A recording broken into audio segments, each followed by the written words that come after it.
Hay juegos que no deberían haber salido nunca. Proyectos rotos, años de retrasos, cambios de estudio, versiones canceladas y desarrollos que parecían condenados al fracaso, pero contra todo pronóstico sobrevivieron. Hoy vamos a repasar 10 juegos increíbles que pasaron por un infierno de desarrollo y aún así consiguieron salir adelante.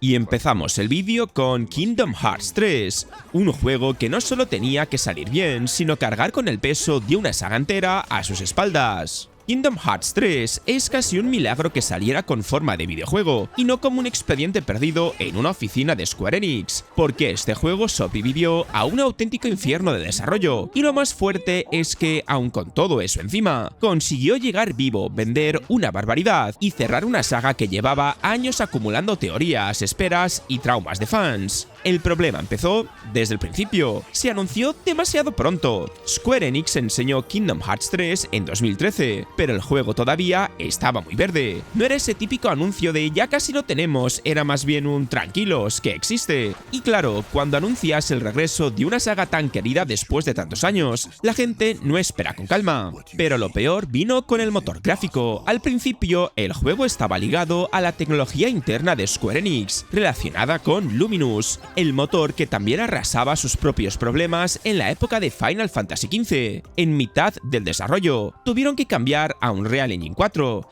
Eso no es como cambiar el color del menú, es como construir una casa, darte cuenta de que los cimientos no te sirven y moverlo todo a terreno sin que se caiga el tejado. Y encima, hablo de Kingdom Hearts. No es un RPG normal, tiene mundos Disney, combates enormes, personajes de 1000 juegos, cinemáticas, licencias, expectativas absurdas y una historia que parecía escrita en una pizarra por alguien con 5 cafés encima. Cada mundo tenía que sentirse diferente, cada personaje tenía que encajar y cada fan quería respuestas a cosas que llevaban años esperando. Y si Kingdom Hearts 3 parecía un caso extremo, lo de Dead Island 2 fue directamente una resurrección. Dead Island 2 no sobrevivió a un desarrollo complicado, sobrevivió a una maldición, porque este juego fue anunciado en el 2014, con tráiler, con hype, con bromitas de Los Ángeles, con zombies, con sol, con sangre, y luego desapareció tantos años que parecía más una leyenda urbana que un videojuego real. La gente ya no preguntaba ¿cuándo sale?, preguntaba ¿esto sigue existiendo? Y lo más loco es que sí, seguía existiendo, pero por dentro estaba pasando por un auténtico cementerio de versiones descartadas. Primero lo cogió Jagger, el estudio de Spec Ops The Line, y la idea era hacer una secuela más grande, más ambiciosa y con mucho peso en el cooperativo, pero ahí empezó el desastre. La versión del estudio y la de Deep Silver no terminaron de encajar, el proyecto se torció y en 2015 Jagger fue apartado del desarrollo. Después entró Sumo Digital, que parecía el estudio que iba a estabilizarlo todo, pero tampoco fue la versión definitiva. Años después, el juego volvió a cambiar de manos, hasta acabar en Dam Buster Studios, que fue quien realmente consiguió convertir ese caos en algo jugable, cerrado y con personalidad. Y aquí está la clave. Dam Busters no intentó hacer el juego más gigantesco del mundo, hizo justo lo contrario. Recortó la locura, bajó la ambición descontrolada y se centró en lo importante, que matar zombies fuese absurdamente divertido. Por eso Dead Island 2 funciona. No pretende ser el RPG definitivo, ni el mundo abierto más profundo, ni una revolución narrativa. Es directo, bruto, gamberro y muy consciente de lo que quiere ser. Además, el sistema Flash fue una genialidad. Cada golpe, cada corte, cada quemadura y cada destrozo sobre los zombies hacía que el combate tuviera una satisfacción muy física, muy exagerada, casi asquerosamente divertida. Algo parecido pasó con Metroid Dread, aunque de una forma mucho más silenciosa. Metroid Dread sobrevivió a una especie de maldición portátil que empezó casi 2 décadas antes de que el juego llegara a Nintendo Switch, porque este juego no nació en 2021 de la nada. La idea venía de la época de Nintendo DS, cuando Yoshio Sakamoto quería crear un Metroid 2D donde Samus no solo explorase un planeta extraño, sino que también sintiera una amenaza constante persiguiéndola. El problema es que para la DS, aquello era demasiado ambicioso. La consola podía hacer muchas cosas, sí, pero no podía podía transmitir ese miedo, esa tensión y esa sensación de depredador imparable que Sakamoto tenía en la cabeza. Y ahí empezó el limbo. Metroid Dread apareció en rumores, listas internas, comentarios sueltos, supuestas filtraciones, pero nunca terminaba de materializarse. Era ese juego de que los fans hablaban como si fuese un fantasma. Existe, no existe, lo han cancelado, lo están rehaciendo. Incluso hubo varios intentos de sacarlo adelante, pero ninguno convencía del todo. No era cuestión de hacer otro Metroid más. Tenía que sentirse especial, tenía que justificar el nombre de Dread. Y si la tecnología no permitía que esa amenaza funcionase, Nintendo prefería guardarlo en un cajón antes que sacarlo a medias. La salvación llegó años después, cuando Mercury Steam demostró con Metroid Samus Returns que el ADN de la saga seguía adelante. No era solo hacer mapas, puertas y mejoras, era entender ese ritmo tan raro de Metroid, donde te pierdes, te frustras un poco, encuentras una habilidad nueva y de repente el mapa se abre como si el juego estuviese diciéndote ahora sí, vuelve y rompe todo. Y cuando con Switch por fin llegó Dread, pudo ser lo que siempre quiso ser. Los EMI eran justo esa pesadilla que antes no podían construir bien, enemigos fríos, rápidos, casi invencibles, que convertían ciertas zonas en puro nervio. Por eso Metroid Dread sobrevivió a un infierno de desarrollo. Y de un juego que parecía un fantasma pasamos a otro que directamente cambió de personalidad por completo, Team Fortress 2. Team Fortress 2 sobrevivió a una crisis de identidad gigantesca, porque hoy lo vemos como ese shooter colorido, caótico, lleno de clases absurdamente carismáticas, memes, sombreros y personajes que parecen sacados de una película de animación. Pero durante años, Team Fortress 2 no iba a ser eso ni de lejos. El juego empezó como una secuela mucho más seria de Team Fortress Classic, y la idea inicial era hacer algo casi militar, más táctico, más realista, con comandantes, estrategias de equipo y un enfoque bastante más seco. Vamos, que en vez de ese festival de personalidades que terminó siendo Team Fortress 2, parecía que Valve estaba preparando un shooter bélico con clases, y eso sobre el papel podía sonar interesante, pero había un problema enorme: no tenía alma propia. Era ambicioso, sí, pero también corría el riesgo de ser otro juego militar más, en una época donde el género empezaba a llenarse de propuestas bastante parecidas. Y ahí empezó el infierno. Años de silencio, años de cambios, años en los que la gente pensaba que el juego estaba muerto, porque Team Fortress 2 fue anunciado muy pronto, pero luego desapareció del mapa durante muchísimo tiempo. Valve iba probando ideas, descargando sistemas, cambiando el enfoque, y el proyecto parecía no encontrar su verdadera cara, hasta que en algún momento tomaron una decisión que lo cambió absolutamente todo: dejar de perseguir el realismo y convertirlo en una especie de caricatura jugable, y esa fue la salvación. En vez de intentar competir contra los shooters serios, Team Fortress 2 se fue al lado contrario. Personajes exagerados, siluetas clarísimas, humor visual, animaciones con personalidad, clases que se entendían en medio segundo y un estilo artístico que no envejecía como los juegos realistas de su época. El Heavy, el Scout, el Spy, el Medic, todos parecían diseñados para ser recordados, no solo para disparar. Esa misma idea de esto no es lo que debería ser también salvó a Doom del 2016. Porque antes de convertirse en esa bestia rápida, agresiva y salvaje que todos conocemos, Doom estuvo a punto de ser algo bastante completamente distinto. De hecho, durante años, el proyecto era conocido como Doom 4. La idea inicial iba por un camino mucho más cinematográfico, más militar, más oscuro y más cercano a los shooters modernos de esa época. Vamos, que en vez de sentirte como una máquina de destrucción enviada al infierno, parecía que ibas a estar en una guerra con demonios, con muchos soldados, mucha esencia seria y mucha estructura típica de campaña moderna. Y claro, ahí estaba el problema. Eso podía funcionar en otro juego, pero no sonaba a Doom. Sonaba a un intento de meter Doom dentro de una moda que no le pertenecía. En aquella época, muchos shooters querían parecerse a Call of Duty. Campañas más guiadas, escenas espectaculares, compañeros gritándote por radio y un ritmo más de película bélica, pero Doom no va de eso.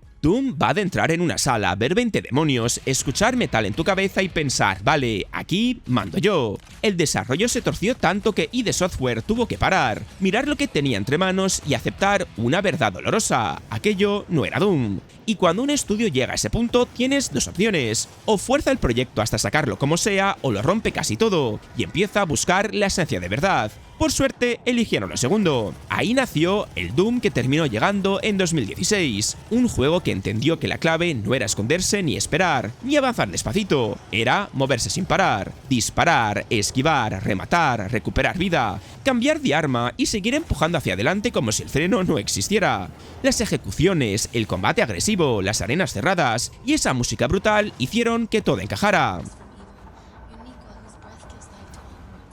Y hablando de ideas demasiado grandes para su época, ahí entra Prey, pero el del 2006. Y es que este juego empezó a moverse en 1995, en plena fiebre sobre los shooters de PC, cuando 3D Realms venía con la moral por las nubes y quería hacer algo que sonara a ciencia ficción imposible. Portales, gravedad loca, espacios que se doblaban, una nave alienígena viva y un protagonista nativo americano atrapado en una pesadilla cósmica. Sobre el papel, era una locura muy buena. El problema es que en los 90 muchas de esas ideas estaban por delante de la tecnología que tenían entre manos. La primera versión de Prey quería ser casi un escaparate técnico. El famoso sistema de portales era una de sus grandes obsesiones, pero hacerlo funcionar bien en aquella época era como intentar montar un parque de atracciones dentro de un motor gráfico que todavía estaba aprendiendo a caminar. 3D Realms lo intentó, cambió de equipos, tocó tecnología, enseñó cosas prometedoras, pero el juego no terminaba de cuajar. Y claro, mientras tanto, el estudio también tenía otro monstruo encima: Duke Nukem Forever, así que Prey acabó aparcado durante años, como si alguien hubiera dicho: esto es demasiado ambicioso, ya volveremos cuando no esté todo explotando.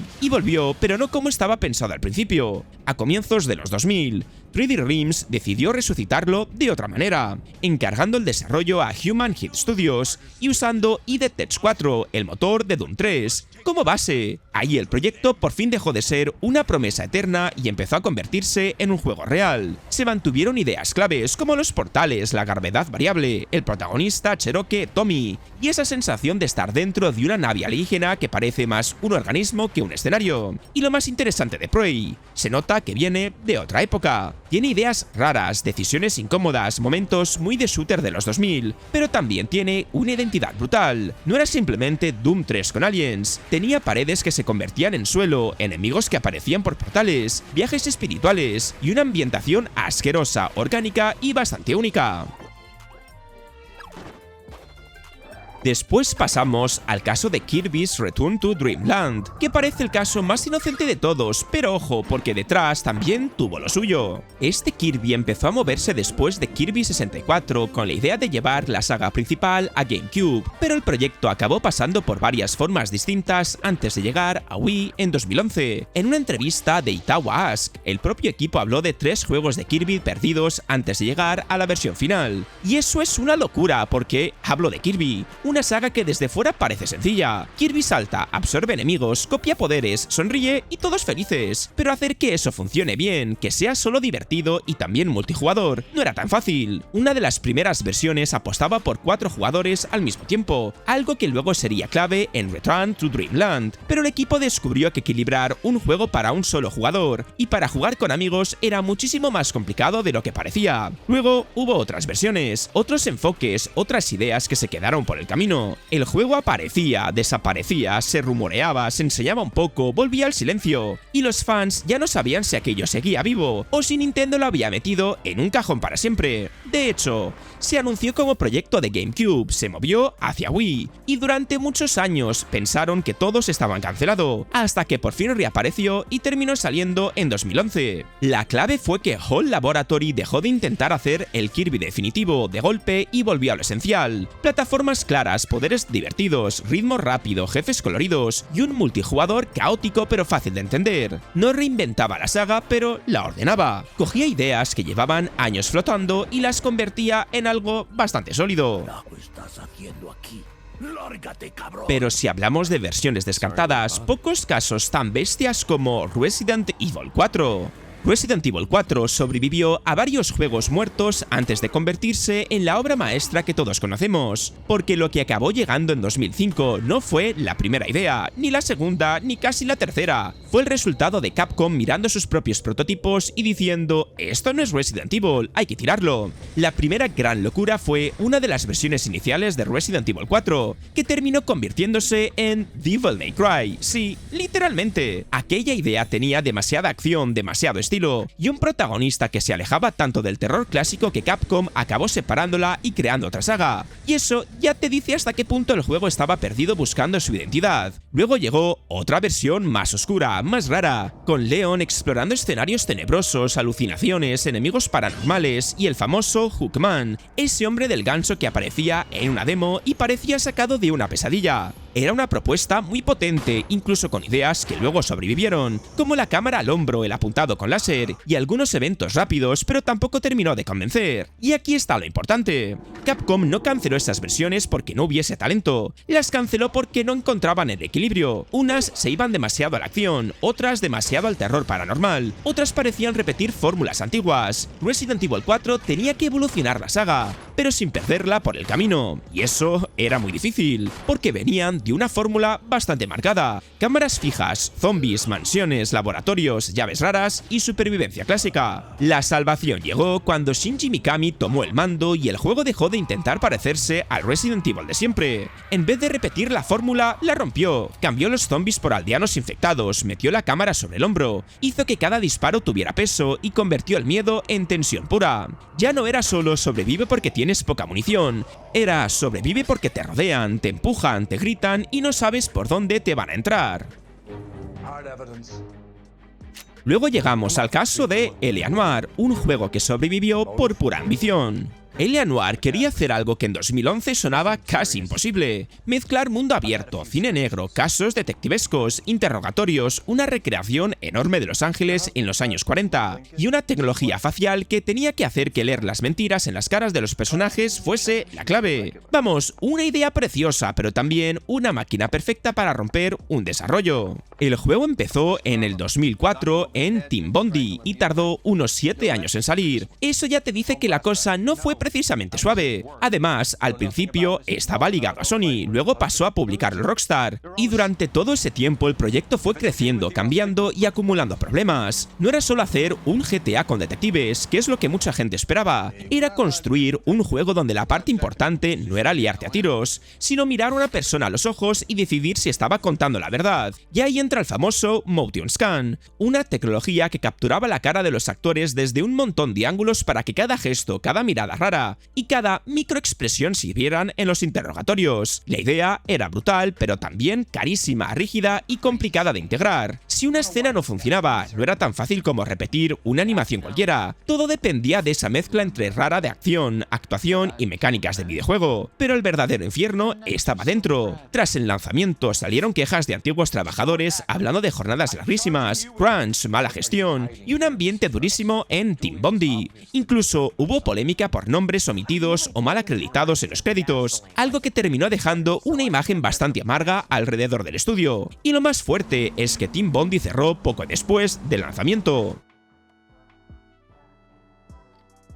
Y cerramos el vídeo con Grim Moir, Heralds of the Winged Exemplar, posiblemente el caso más extremo de todos. Grim Moir no fue el típico proyecto que se retrasa un par de veces y ya está. No, Grim Moir empezó a gestarse en los 90, se anunció en 1997. Pasó años prometiendo que estaba cerca, tuvo fechas que iban y venían, una campaña de financiación fallida en 2013 y aún así, contra todo pronóstico, terminó saliendo en Steam en 2017. Y lo más curioso es que Grim Moir parece venir de otra dimensión. Mientras la industria avanzaba hacia mundos abiertos enormes, cinemáticas carísimas y combates más accesibles, este juego seguía aferrado a una idea muy concreta: ser un RPG de mazmorras a la vieja escuela, inspirado en cosas como Withdry of Eye of Beholder, es decir, nada de llevarte de la mano. Aquí entrabas, montabas tu grupo, te perdías, te pegaban una paliza, y el juego te miraba como diciendo bienvenido a los 90. El problema es que esa obsesión también fue su maldición. Grim Moir era básicamente el proyecto personal de Cleveland Mark Blakemore, y eso ya era una parte romántica, pero también una parte muy peligrosa.